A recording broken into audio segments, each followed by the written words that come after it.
إنما يخشى الله من عباده العلماء۔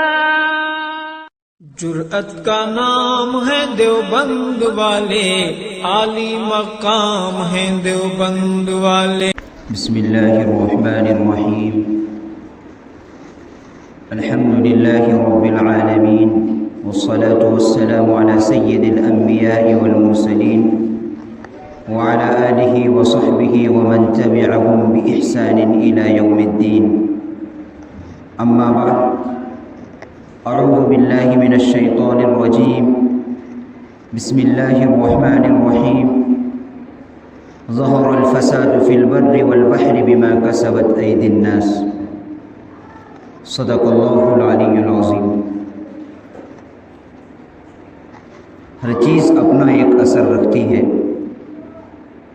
برف یہ ٹھنڈا ہوتا ہے، آگ یہ بھی گرم ہوتی ہے، پانی یہ بدن کو بھگو دیتا ہے۔ اسی طرح انسان کے اعمال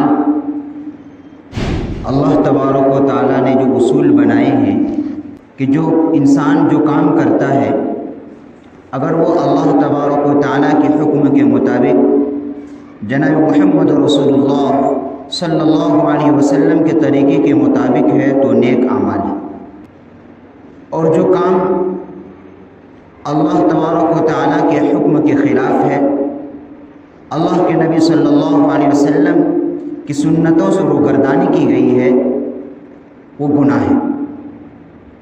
نیک اعمال بھی اپنا اثر رکھتی ہے اور گناہوں کا بھی اثر ہوتا ہے۔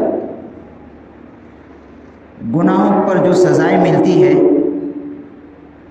اس کے کچھ واقعات ہم نے گزشتہ جمعے میں بیان کیے تھے کہ گنہگار انسان ہمیشہ پریشان رہتا ہے۔ گناہ کرنے سے انسان کا دل پریشان رہتا ہے، گناہوں سے دل سیاہ آلود ہو جاتا ہے۔ حدیث کے اندر آتا ہے کہ جب بندہ کوئی گناہ کرتا ہے تو ایک سیاہ نقطہ اس کے دل پر لگ جاتا ہے۔ اگر اس نے سچی پکی توبہ کر لی تو وہ نقطہ دھل جاتا ہے، پاک صاف ہو جاتا ہے یہ دل۔ لیکن گناہ کرنے کے بعد اس نے توبہ نہیں کیا، پھر دوسرا گناہ کیا، دوسرا نقطہ لگا، اب بھی توبہ نہیں کیا، پھر تیسرا گناہ کرتا ہے، پھر تیسرا نقطہ لگ جاتا ہے، حتیٰ کہ گناہ کرتے کرتے رفتہ رفتہ وہ دل بالکل سیاہ آلود ہو جاتا ہے۔ پھر اس دل کے اندر حق بات قبول کرنے کی صلاحیت ختم ہو جاتی ہے، جس کو قرآن کریم نے بیان کیا، کلا بل ران علی قلوبہم ما کانوا یکسبون۔ پھر یہ دل عبادت کرنے کا دل نہیں چاہتا، حق بات قبول نہیں کرتا ہے، نماز پڑھنے کا دل نہیں چاہتا، قرآن کریم کی تلاوت کرنے کا دل نہیں چاہتا، دین کی مجلس میں بیٹھنے کو دل نہیں چاہتا، اللہ کے گھر میں دل نہیں لگتا ہے، بلکہ اس کا دل تو بازاروں میں اور گناہ کی مجلسوں میں لگتا ہے۔ یہ گناہ کے اثرات۔ نیکی کے اثرات بھی ہیں، ایک ہوتا ہے ثواب اور ایک ہوتا ہے اثر۔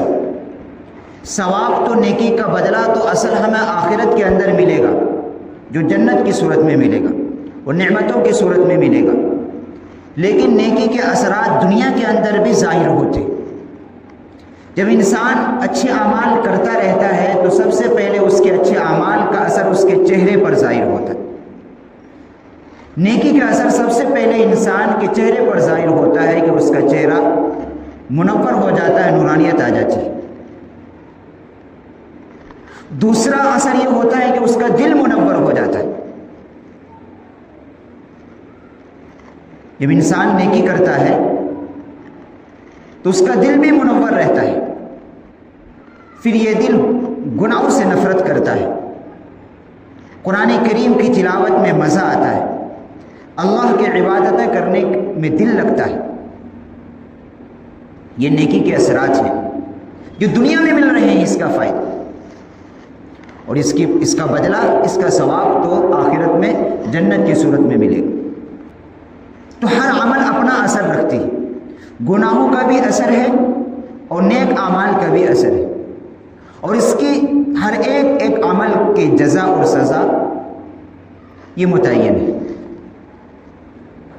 ہم نے گزشتہ جمعے میں بیان کیا تھا کہ گناہوں کی سزا کئی طریقے سے ملتی ہے، کبھی نقد مل جاتی ہے، تاخیر ہو سکتی ہے کہ میں وہ جانتا ہے مجھے کس بندے کے ساتھ کیا معاملہ کرنا ہے۔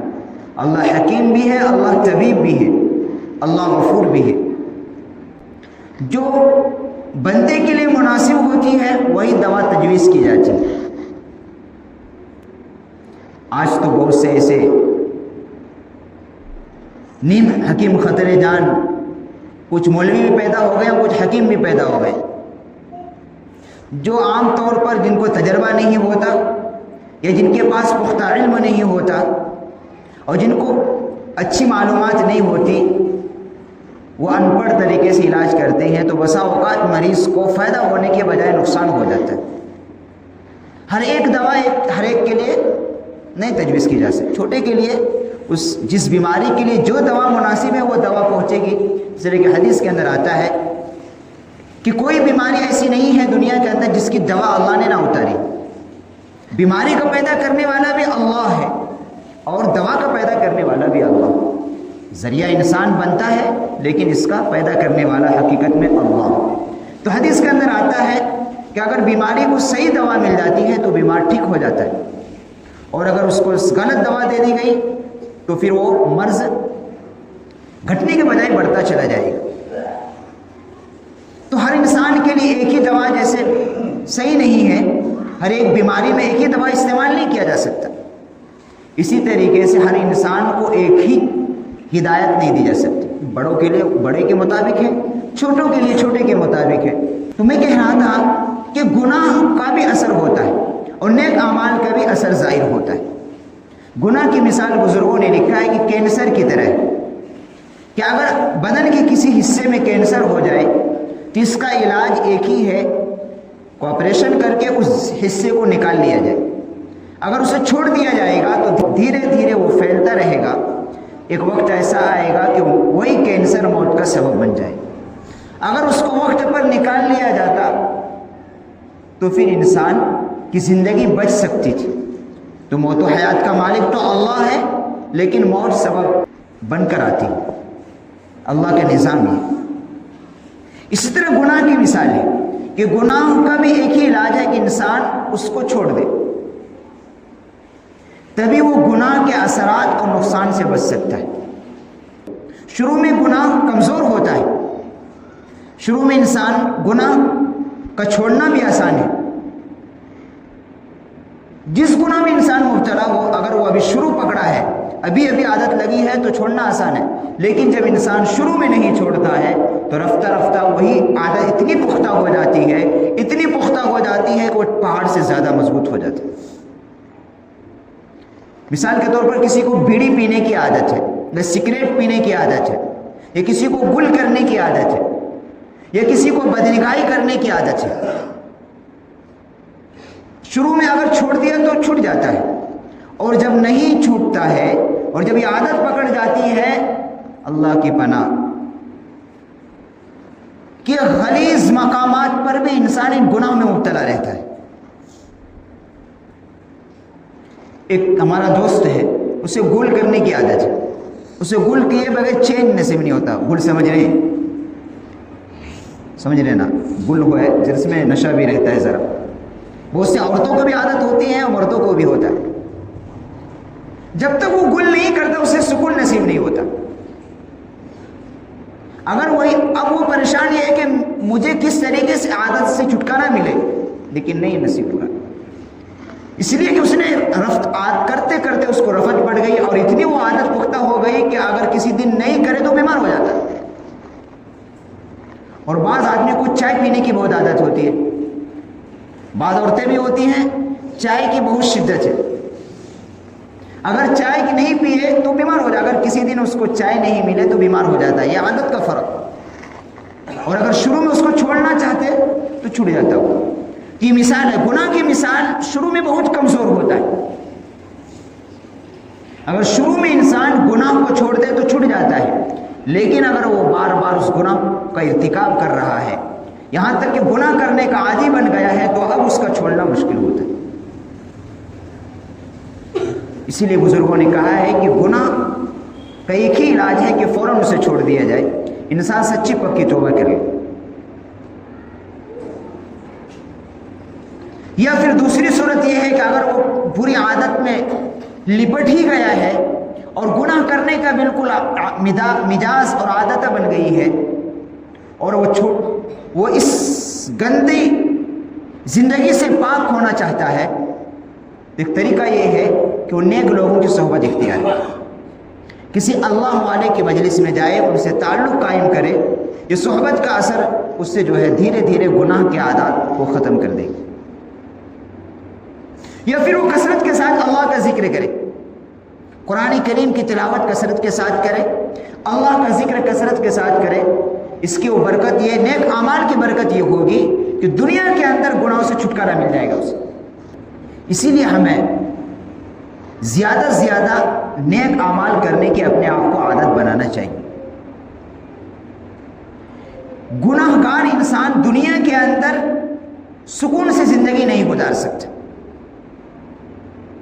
ایک شخص کا واقعہ بزرگوں نے لکھا ہے، اللہ تبارک و تعالیٰ نے اسے سب کچھ دیا تھا.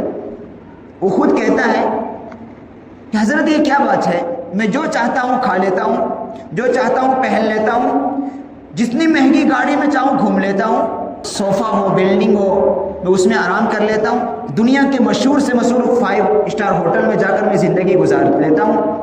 لیکن ایک بات ہے، مجھے سکون نصیب کہیں نہیں ہوتا. بہترین مہنگی گاڑیوں میں گھومتا ہوں، ایئر کنڈیشن روم میں رہتا ہوں، بہترین کپڑا پہنتا ہوں، لیکن سکون نصیب نہیں ہوتا. صلی اللہ علیہ وسلم نے جواب دیا کہ دراصل سکون جس چیز سے ملتا ہے اس خزانہ سے آپ کا دل خالی ہے.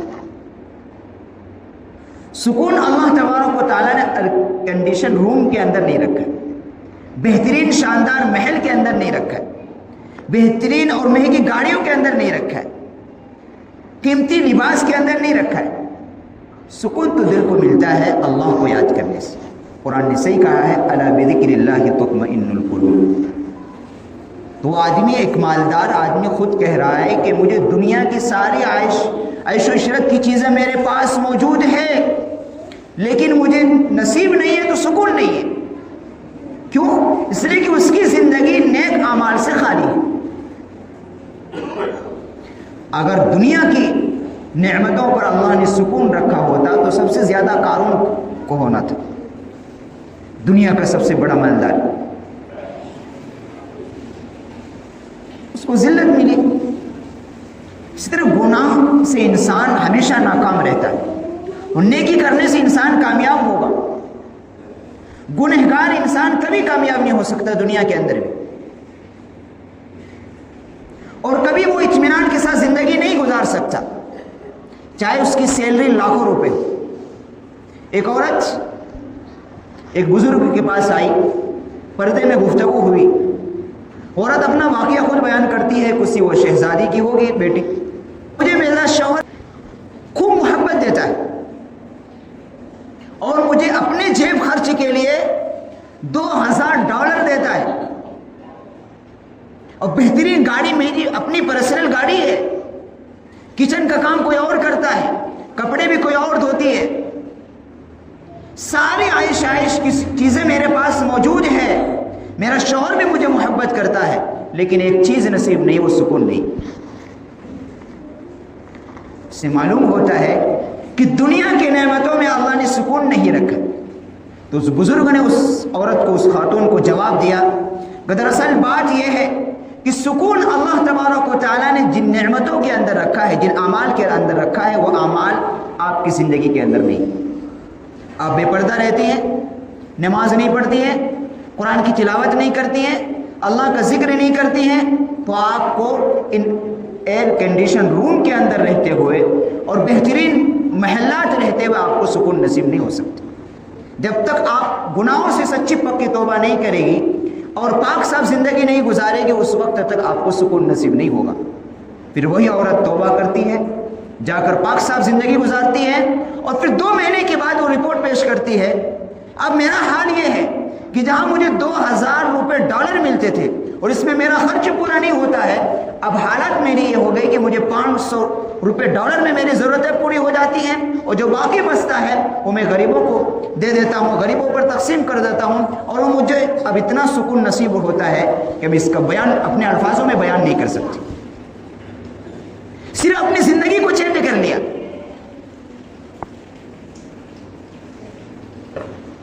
یہ پکی بات ہے کہ انسان گناہ کر کے کبھی ہمیشہ سکون سے اس کا ساتھ زندگی نہیں گزار سکتا۔ دنیا کی ساری اس کے پاس راحت ہے، وہ سارے کامیابی کے آلات اور اسباب اس کے پاس موجود ہو، لیکن گنہگار انسان دنیا کے اندر کبھی کامیاب نہیں ہو سکتا۔ اسی طرح جو پاک صاف زندگی گزارتے ہیں، نیکوکار کی زندگی گزارتے ہیں، ان کو جو ہے اللہ تبارک و تعالیٰ ٹوٹی ہوئی چٹائی پر میٹھی نیند کی سلا دیتا ہے۔ آپ دیکھیں گے مزدور قسم کے لوگ، یہ دھوپ پڑ رہی ہے، سر کے نیچے اینٹ رکھا ہوا ہے اور میٹھی نیند سو جاتے ہیں۔ اور بڑے بڑے لیڈر جن کی لاکھوں کی آمدنی ہے، بڑے بڑے مالدار جو ایئر کنڈیشن روم کے اندر ہے لیکن نیند نہیں ہے۔ ایک مزدور آدمی جو 300 400 500 روپے کمانے والا، وہ اپنی کڑکڑی دھوپ کے اندر بھی یا کسی درخت کے سائے کے اندر بھی اپنے سر کے نیچے کوئی معمولی سا کپڑا یا اینٹ بھی رکھ لیا، آرام سے کھراٹے مار کر سوتا ہے۔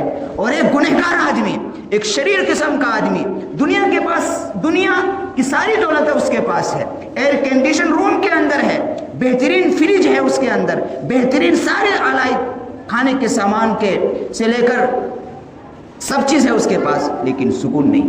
وہ پلٹ رہا ہے، کروٹیں بدل رہا ہے، اور ایک مزدور آدمی آرام سے کھراٹے لے کر ایک درخت کی ماں کے نیچے سو رہا ہے۔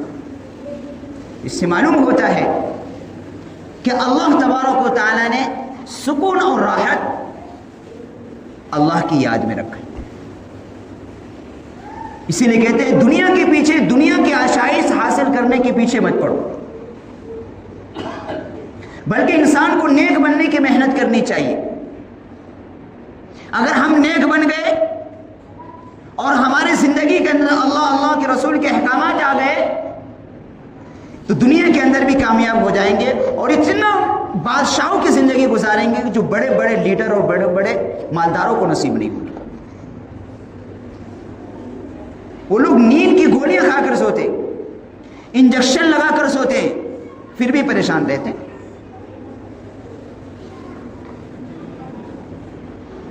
تو اللہ تبارک و تعالیٰ نے دنیا اور آخرت کی کامیابی اپنے احکام کے اندر رکھا ہے۔ نیکیوں کا بھی اثر ہے، اس کا فائدہ دنیا کے اندر میں ملتا ہے، بدلہ تو اصل آخرت میں ملے گا۔ گناہ بھی اپنے اثر رکھتی ہے، پر جب اللہ پکڑتا ہے تو بڑی دردناک سزائیں دیتا ہے۔ ایک واقعہ، ایک بہت بڑا مالدار آدمی، اس کی کئی ایکڑ کی زمین ہے، ایک اسٹیشن سے جب ٹرین چلتی تھی، جب دوسرے اسٹیشن پر جا کر رکتی تھی تو درمیان کی جتنی بھی زمین آتی ہے سب اسی آدمی کا تھا۔ ایک دن چند دوست کسی چوراہے پر بیٹھ کر بات کر رہے تھے، اس میں سے ایک بیچارہ غریب آدمی تھا، اس نے کہا میں تو پریشان رہتا ہوں، میری آمدنی بہت تھوڑی ہے، مقروض ہو جاتا ہوں۔ تو اس مالدار نے بڑے اکڑ کے لہجے میں اور تکبر کے لہجے میں کہا کہ تم تو یہ پریشان ہوتے ہو کہ آئے گا کیسا پیسہ کہاں سے، میں تو اس پریشانی میں میرے پاس اتنا پیسہ ہے کہ میں خرچ کہاں کروں، مجھے یہ نہیں دکھتا۔ اس نے الفاظ جو ہے تکبر کے لحاظ سے، تو اللہ کی پکڑ کبھی آ جاتی ہے فوراً، تو اس نے زبان سے تو نکالا لیکن اللہ نے پکڑ لیا، اب اللہ کی لاٹھی گھوم رہی ہے۔ کچھ دن کے بعد اس کا انتقال ہو جاتا ہے، اس بوڑھے میاں کا انتقال ہو، اس کا ایک ہی لڑکا ہے۔ اب باپ کی خربوں کی جائیداد کا وارث صرف ایک لڑکا بنا، اس لڑکی کی عمر 18-19 سال کی ہے، اور عام طور پر جب ایسے لڑکے کو جس کے پاس معلوم ہو جائے کہ اس کے پاس دولت کے انبار ہے تو کچھ شریر قسم کے لوگ، گنہگار لوگ اس کے پیچھے پڑ جاتے ہیں کہ مجھے بھی کچھ ملے گا۔ چنانچہ اس کو برے صحبت مل گئی، شراب نوشی کرنے والے، عیاشی کرنے والے، لونڈیوں کے ساتھ رات گزارنے والے، ایسے لڑکے اس کے ساتھ مل گئے اور ان کو غلط راہ کی طرف لے کر چلے گئے.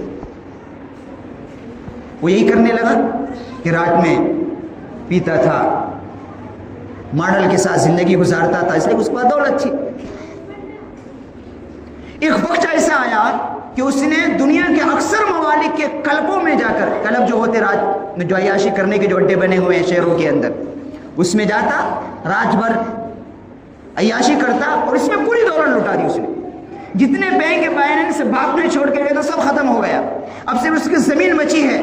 دھیرے دھیرے زمین کو بھی بیچ کر وہ عیاشی میں اڑاتا رہا، اچھے اچھے ماڈلوں پر خرچ کرتا رہا. یہاں تک ایک وقت آیا کہ اس نے اپنا ذاتی مکان بھی بیچا، اور جس چوراہے پر اس کا باپ یہ کہا تھا کہ میرے پاس اتنی دولت ہے کہ میری ایک نہیں 40 نسل کھائے گی، اسی باپ کا لڑکا اسی چوراہے پر جا کر ایک دن بھیک مانگ رہا.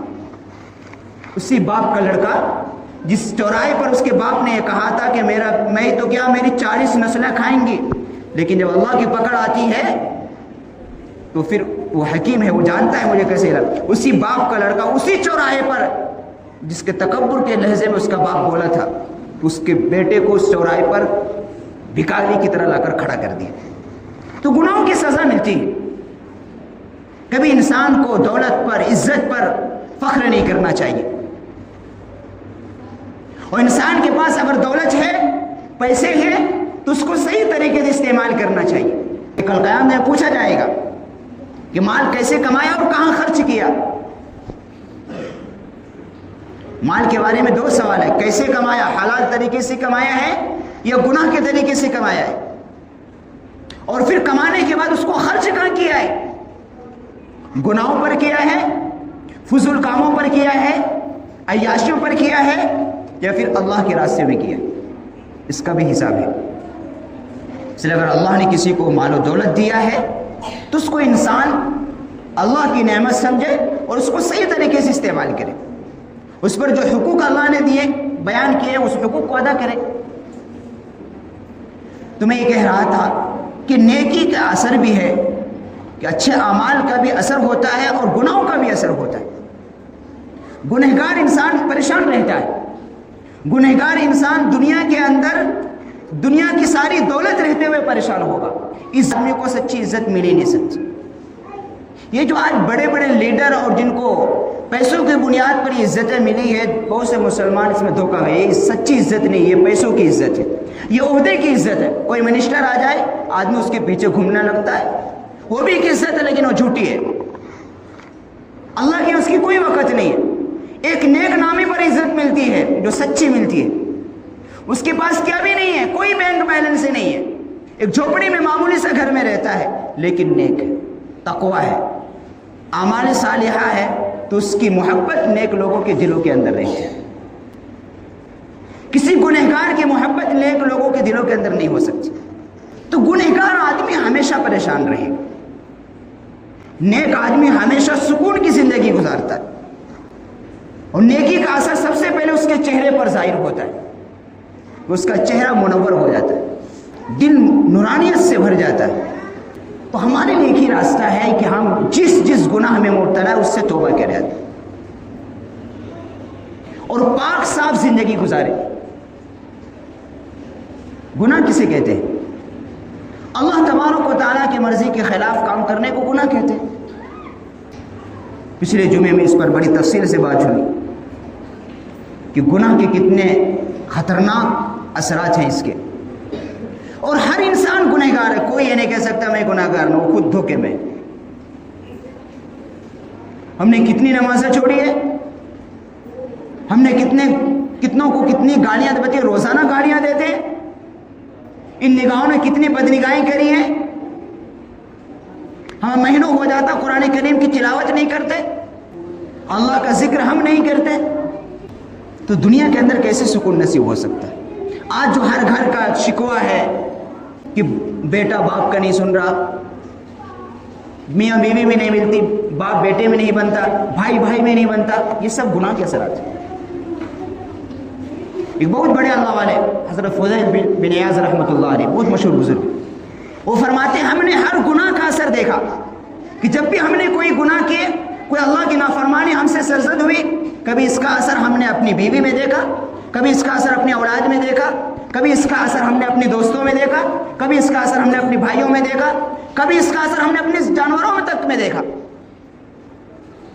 تو یہ ہمیں دھوکے میں نہیں لینا چاہیے. گناہ کی سزا دنیا کے اندر بھی ملتی ہے، کبھی نقد مل جاتی ہے، کبھی تاخیر ہو جاتی ہے، اور اس کی شکلیں مختلف ہیں.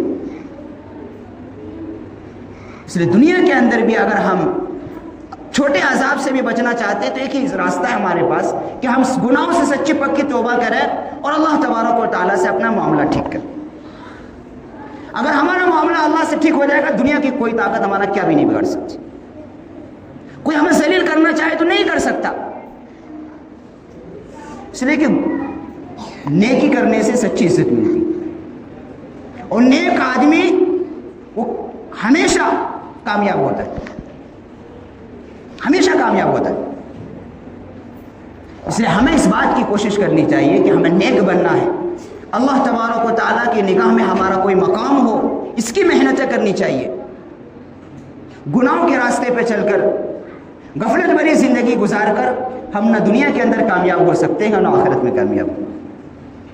تو اتنی بات اگر ہماری سمجھ میں آ گئی تو اللہ تبارک و تعالیٰ کی طرف سے بہت بڑا انعام ہوگا کہ اللہ تبارک و تعالیٰ ہمیں جو ہے غلط راستے سے ہٹا کر صحیح راستے پر آنے کی ہمیں توفیق عطا فرمائے، اور ہمیں سچی پکی توبہ کر کے ایک پاک صاف زندگی جو ایک نیک انسان کی ہوتی، جو ایک اچھے انسان کا کام ہے کہ وہ اپنی نمازوں کی پابندی کرے، قرآن کریم کی تلاوت کرے، اللہ کا ذکر کا عادی بن جائے، جو ایک نیک اچھے انسان کی علامات ہوتی ہے، اس چیز کو ہم اپنے اندر لانے کی فکر کریں. اللہ تبارک و تعالیٰ سے دعا ہے کہ اللہ رب العزت ہم سب کو اچھے اعمال کرنے کی توفیق نصیب فرمائے. وآخر دعوانا الحمد للہ رب العالمین.